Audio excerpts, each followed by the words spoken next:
నిజంగా ఖచ్చితంగా పోలీసుల మీదే దాడి చేస్తున్నారు ఇప్పుడు వైసీపీకి సంబంధించిన వాళ్ళు. అట్లాంటి వాళ్ళకి ఖచ్చితంగా భయంలో పెట్టాలంటే ఏదైనా ఉండాలి అనే చర్చ ఒకవైపు, ఇంకోవైపు ఎట్లా కంట్రోల్ చేస్తారు? అదేవిధంగా నిన్న డిప్యూటీ సీఎం గారు కూడా అన్నారు, అంటే మేమైతే భయపడట్లేదు కానీ కొద్దిమంది అధికారులు భయపడుతున్నారు వీళ్ళనే మాటలకు అనేది. అవునండి, ఎట్లా చూస్తారు? ముందుగా సత్యమూర్తి గారికి, మీకు, ఏబిఎన్ వీక్షకులందరికీ కూడా గుడ్ ఆఫ్టర్నూన్ సార్. నమస్తే. ఒక విషయం ఏంటంటే, జస్ట్ కొద్ది నిమిషాల క్రితం మా ముఖ్యమంత్రి గారు తెలుగుదేశం పార్టీ పార్లమెంటరీ పార్టీ అధ్యక్షులను ప్రకటించారు. వారందరికి కూడా ఏబిఎన్ వేదికగా కంగ్రాచులేషన్స్. మీ ఆధ్వర్యంలో తెలుగుదేశం పార్టీ మరింత బలం పుంజుకుంటుందని ఆశిస్తూ ఉన్నా.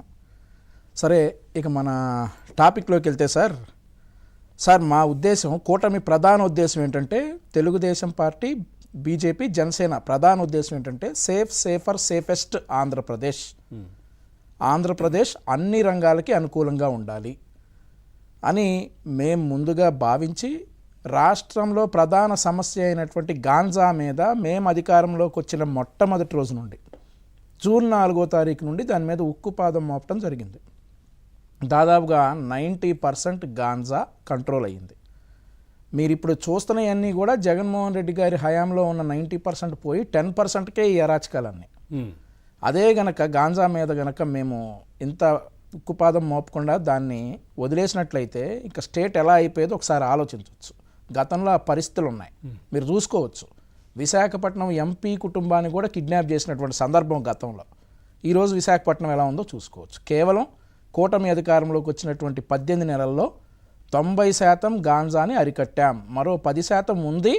ఆ 10% ఉన్నప్పుడు కొంచెం కఠినంగా వ్యవహరిస్తూ ఉంటే మన మాజీ ముఖ్యమంత్రి ప్రెస్ ముందుకు వచ్చేస్తూ ఉన్నాడు, పరామర్శించాడు ఇలా గాంజా బ్యాచ్ని. గాంజా మత్తులో ఇందాక సత్యమూర్తి గారు మీరు చెప్పినట్లుగా ఒక కానిస్టేబుల్ మీద దాడి చేస్తే దళితులపై దాడి చేస్తారా అనుకుంటా వెళ్ళి పరామర్శించవచ్చు. మరి ఇక్కడ ఆ కానిస్టేబుల్ భార్య దళిత్, అంతే కదా. ఆ కానిస్టేబుల్ ఇంటర్ క్యాస్ట్ మ్యారేజ్, ఆ కానిస్టేబుల్ బీసీ, అతని భార్య దళిత్. ఆ అమ్మాయి బయటకు వచ్చి చెప్పింది, మరి నా పరిస్థితి ఏంటండి జగన్మోహన్ రెడ్డి గారు, మీరు వచ్చి వాళ్ళని పరామర్శించారు బాగానే ఉంది, వాళ్ళ దాడిలో నా భర్త చనిపోతే నా పరిస్థితి ఏంటని ఆ దళిత బిడ్డ అడిగింది ఆ అమ్మాయి. మరి దానికి ఈ జగన్మోహన్ రెడ్డి సమాధానం చెప్పాలి కదా. సో అట్లాంటి పరిస్థితులు సార్ ఇప్పుడు ఎవరికి ఇష్టం ఉండదు సార్ ఆ మాటలు మాట్లాడటానికి. నిన్న లోకేష్ గారు, నువ్వు అధికారంలో ఉన్నప్పుడే ఏం పేకలేకపోయావు అనేటటువంటి మాట ఎంతో బాధపడి వాడారు. ఎందుకంటే సార్, వాళ్ళ స్థాయిలో వాళ్ళకి చెప్తేనే అర్థమైద్ది అనేటటువంటి ఉద్దేశంతో పవన్ కళ్యాణ్ గారు కానీ లోకేష్ గారు కానీ ఆ భాష వాడటమే. 18 నెలల్లో వాడారా సార్ ఎక్కడన్నా? లేదు కదా. చాలా మర్యాదగా చెప్పారు, మారండి మారండి మారండి అని. ఇందాక సత్యమూర్తి గారు ఒక విషయం చెప్పారు, ఏంటంటే వాళ్ళ అఫీషియల్ సోషల్ మీడియాలో, అఫీషియల్ ట్విట్టర్ ఖాతాలో ముఖ్యమంత్రి గారి మీద అసత్య ప్రచారం చేశారు. 200 కోట్ల రూపాయలు వీళ్ళు దోచుకున్నారు అనేటటువంటి ఒక మాట చెప్పారు. మొన్న ప్రెస్ మీట్ చూశారు కదా సత్యమూర్తి గారు. ఆ ప్రెస్ మీట్లో ఎంతయా యోగా డే ఖర్చు పెట్టింది అని పక్కన ఉన్నటువంటి మంత్రి కన్నబాబుని అడిగితే ఆయన 130 కోట్లు అన్నాడు. ఈయన అరసెకండ్ తిరగకుండా దాన్ని 330 కోట్లు చేసేసాడు. చూసారా మీరు? 130 కోట్లను కన్నబాబు అంటే ఈయన తిరిగి 330 కోట్లను అరసెకండ్ కూడా టైం లేదు, ఫ్రాక్షన్ ఆఫ్ సెకండ్స్ 330 కోట్లని ఈయన చెప్పేశాడు. అసలు ఖర్చు ఎంత అయింది? 62 కోట్ల రూపాయలు. ఆ 62 కోట్ల రూపాయలు కూడా ఆయుష్ వాళ్ళు సెంట్రల్ గవర్నమెంట్ నిధి, అదంతా కూడా స్టేట్ గవర్నమెంట్కి సంబంధం లేదు. ప్రతి సంవత్సరం ఏదో ఒక రాష్ట్రంలో యోగా డే నిర్వహిస్తారు. ఈ 2025లో ఆ అదృష్టం మనకు దక్కింది. యోగా అనేది భారతదేశం ప్రపంచానికి అందించినటువంటి ఒక ప్రాచీన వైద్య విధానం. దాన్ని కూడా అపహాస్యం చేస్తా, ప్రభుత్వం మీద బురద జల్లుతా, విష ప్రచారం వాళ్ళ నాయకుడు లైవ్లో చేస్తేనే దిక్కులేదు. ఇక వాళ్ళు సోషల్ మీడియాలో చేయకుండా ఎందుకుంటారండి? సోషల్ మీడియాలో 200 కోట్లు అని చెప్పేసి ముఖ్యమంత్రి గారిని అంటాం, అట్లాంటివన్నీ అన్నారు. అసలు లైవ్లో 130 కోట్లను పక్కన ఆయనంటే ఈయన వచ్చేసి 330 కోట్లు అంటున్నాడు. ఇది పెంచారు, అది 570 కోట్లదేమో 230 కోట్లు అని చెప్పాడు. అది తగ్గించాడు, ఇది పెంచాడు, బ్యాలెన్స్ చేశాడు, మొత్తానికి బ్యాలెన్స్ చేశాడు. సో ఇలా ఇవన్నీ చూసి పవన్ కళ్యాణ్ గారు, లోకేష్ గారు విసిగిపోయి మరొక విషయం కూడా గుర్తు చేయాలి. ఇక్కడ చంద్రబాబు నాయుడు గారు, అచ్చెన్నాయుడు గారు ఏదైనా బావిలో దూకి చావాలా?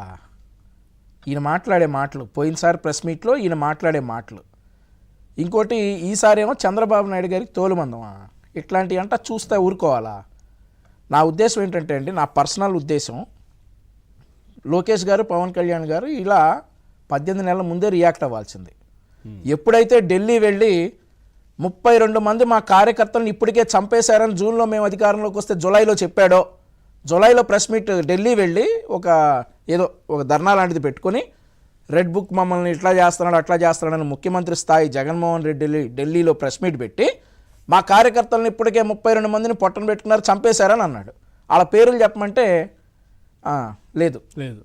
సో ఇట్లాంటి విష ప్రచారాలు చేసినప్పుడే నమోదై ఉంటాయి కదా. అవును కదా, చంపేయటం అంటే మామూలు మాట, పిచ్చి చిన్న విషయమా? ఇదేమో నీ ప్రభుత్వమా? నీ సొంత పార్టీ ఎంపీని కొట్టి నీ బాబాయిని చంపేసి ఇదేమో నీ ప్రభుత్వమా చూస్తా ఊరుకోవటానికి? చంపేయటం అంటే మామూలు మాట సార్. వాళ్ళ కార్యకర్త చనిపోయింది అప్పటికి వినుకొండ నియోజకవర్గంలో, మాచర్ల నియోజకవర్గంలో ఒక ముస్లిం కార్యకర్తని వాళ్ళ పర్సనల్ గ్రెడ్జెస్ తోటి వాళ్ళ కార్యకర్తే చంపేస్తే అది కూడా తెలుగుదేశం పార్టీ కార్యకర్త మీద వేశారు. జగన్మోహన్ రెడ్డి ఆ మాట చెప్పినప్పటికీ ఆంధ్రప్రదేశ్ రాష్ట్రంలో పాలిటిక్స్కి సంబంధం లేదు, కానీ అతను వైఎస్ఆర్ కాంగ్రెస్ పార్టీ కార్యకర్త కాబట్టి చనిపోయింది ఒకటే, కానీ ఈయన చెప్పింది 32 మందిని చంపేశారని చెప్పి ఢిల్లీ సాక్షిగా చెప్తా ఉన్నాడు. రాష్ట్రపతి అదే కావాలంట, రాష్ట్రపతి పాలన కావాలి అప్పటికే.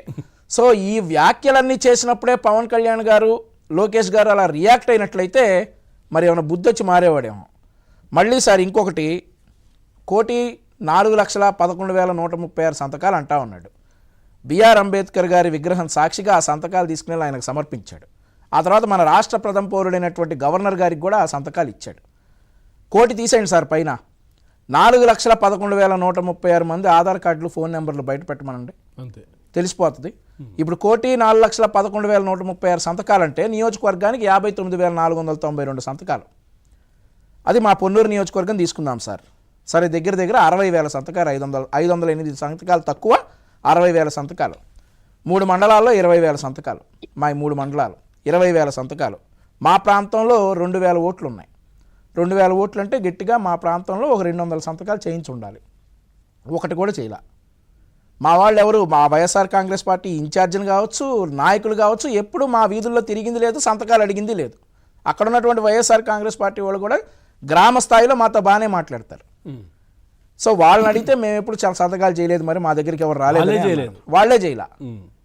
ఈ 4,30,000 ఇయే చెప్తుంది నేను, ఇంకెవరు చేసి ఉంటారు సార్ సంతకాలు? ఈ లెక్కన మన రాజ్యాంగ నిర్మాత డాక్టర్ బిఆర్ అంబేద్కర్ గారి విగ్రహం సాక్షిగా, మన ప్రథమ పౌరుడైనటువంటి గవర్నర్ గారి సాక్షిగా వీళ్ళందరికీ ఫేక్ డాక్యుమెంట్స్ వీళ్ళు సమర్పించారు. అంతే కదా, తప్పుడు సమాచారం గవర్నర్ గారికి అండ్ ఆల్సో అంబేద్కర్ విగ్రహానికి వీళ్ళు ఇచ్చారు. సో వీళ్ళు ఏ శిక్ష చేయాలి? ఇవన్నీ చూసి ఓపిక పట్టలేక నిన్న లోకేష్ గారు ఏమన్నారంటే, మీరు అధికారంలో ఉన్నప్పుడే ఏం పీకలేదు, ఇప్పుడు ఏం బీకుతారా? మీరు రప్పా రప్పా అంటా ఉన్నారు, మేము 2 సార్లు రప్పా రప్పా అంటాం, ఏం చేస్తారు చేయండి అని చెప్పి లోకేష్ గారు అన్నారు. అంతే కదా. పవన్ కళ్యాణ్ గారు ఇంకో అడుగు ముందుకేసి యోగి ఆదిత్యనాథ్ ట్రీట్మెంట్ ఇస్తే కానీ మీరు బాగుపడేటట్లు లేరని అన్నారు. ఈ జస్ట్ స్పాన్ ఆఫ్ 1 మంతే నేను చెప్పింది. 18 నెలలు ఎన్ని చేశారు సార్? ఎన్ని చేశారు? ఇప్పుడు రప్పా రప్పా బ్యానర్లు పట్టుకొచ్చారు, ఒక సింగయ్య అనేటటువంటి ఒక వ్యక్తిని చంపేశారు, అది ఏ వీడియో అంటా ఉన్నారు. ఇట్లాంటి అరాచకాలు అన్నీ చేస్తా పోతా ఉంటే అందుకే పవన్ కళ్యాణ్ గారు నిన్న ఆ ట్రీట్మెంట్ ఇస్తే గానీ మీరు మాట వినరు అని చెప్పేసి వెంటనే ఆ కేసు నడుస్తుండగా సింగయ్య వాళ్ళ భార్య జగన్మోహన్ రెడ్డి గారిని కలవడం, ఆ తర్వాత బయటకు వచ్చి లోకేష్ గారి మనుషులే అంబులెన్స్ లో ఉన్నారు వెంటనే. అంటే ఇక అవన్నీ అదే కదా చెప్తా ఉంది. ఈరోజు సార్ ఒక విషయం ఏంటంటే, జగన్మోహన్ రెడ్డి గారి గత కేసులు అవసరం లేదు, ఇప్పుడున్నటువంటి కల్తీ మద్యం, లిక్కర్ కేసు, పరకామణి కేసు, నెయ్యి కేసు, ఇవన్నీ తీస్తే జగన్మోహన్ రెడ్డి జీవితంలో బయటికి రాడు. ఈయన జైలుకు పంపిస్తాడట, వచ్చేటటువంటి ఇన్వెస్టర్స్ని, వచ్చేటటువంటి కాంట్రాక్టర్ని ఈయన జైలుకు పంపిస్తాడట. ఏదంత సరదాగా ఉంది? ఒకటి బయట ప్రజల్లో చర్చ, ఇది ఇన్ని కేసులు ఉన్నాయి కదా, సో అన్నిట్లలో ప్రస్తావన మంత్రుల వరకు వెళ్తోంది, దాంట్లో ఉన్నటువంటి రాజకీయ నాయకులు ఎవరో లేదనంటే అధికారులు ఇట్లా వెళ్తాంది కదా, ఎందుకు జగన్మోహన్ రెడ్డి ప్రస్తావన రావట్లేదు? సార్ పైనున్నారు సార్, మేము మా ముఖ్యమంత్రి గారు ఒక విషయం స్పష్టంగా చెప్పారు, జగన్మోహన్ రెడ్డి నన్ను అరెస్ట్ చేశాడని, నేను అతన్ని అరెస్ట్ చేయటం ఫూలిష్ థింగ్, నేను అతను అలా అరెస్ట్ చేయను, సాక్ష్యాధారాలతో సహా జగన్మోహన్ రెడ్డి వరకు ఆ నేరం జగన్మోహన్ రెడ్డి చేశాడని ప్రూవ్ అయిన రోజు జగన్మోహన్ రెడ్డిని కోర్టులో కూడా కాపాడలేవని అన్నారు. మీకు ఒక విషయం ఇక్కడ స్పష్టంగా చెప్తా, మా పాలనలో 2014 నుండి 19 వరకు ఇంటెలిజెన్స్ డీజీగా చేశారు ఏబి వెంకటేశ్వరరావు గారు. ఆయన్ని 2019 నుండి 24 వరకు అరెస్ట్ చేయడానికి విశ్వ ప్రయత్నాలు చేశాడు జగన్మోహన్ రెడ్డి, రైట్? చాలా ప్రయత్నించాడు అతన్ని అరెస్ట్ చేయడానికి, ఏబి వెంకటేశ్వరరావు గారిని అరెస్ట్ చేయడానికి విశ్వ ప్రయత్నాలు చేస్తే కోర్టులు ఇది తప్పు, ఇతను అరెస్ట్ చేయడానికి వీల్లేదని ఆపాయి. కోర్టు ఆర్డర్ తోటే అతను రిటైర్ అయ్యే లాస్ట్ రోజు ఆయన స్టేషనరీ అండ్ డీజీగా ఆయన పొజిషన్ తీసుకున్నారు.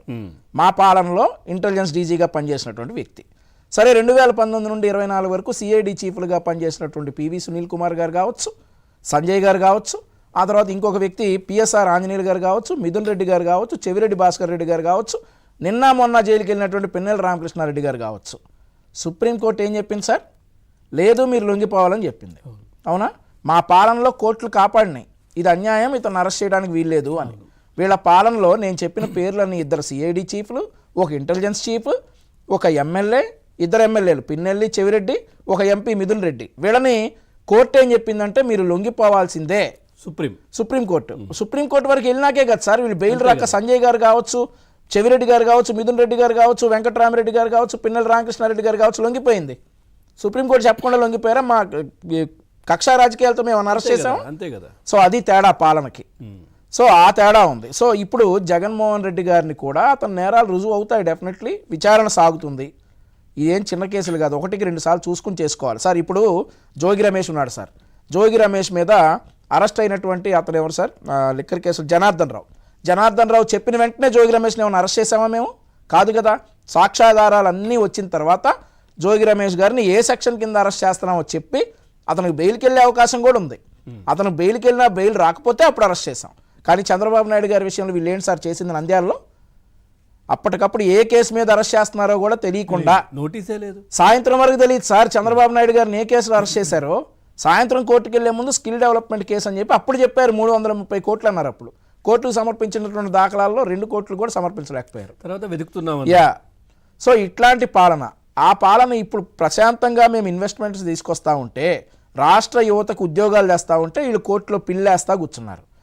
ఈ సోషల్ మీడియాలో విష ప్రచారాలు చేస్తూ కూర్చున్నారు. వీళ్ళ ముఖ్యమంత్రి స్థాయి నాయకుడు జగన్మోహన్ రెడ్డి ముఖ్యమంత్రి మీద అండ్ ఆల్సో జరిగినటువంటి యోగా డే మీద విష ప్రచారాలు చేస్తూ ఉన్నాడు. అరే సెకండ్ కూడా కాకుండా 200 కోట్లు పెంచితే ఎట్లా సార్? సో ఇవన్నీ చూసి పవన్ కళ్యాణ్ గారు, లోకేష్ గారు నిన్న బరస్ట్ అయ్యారు.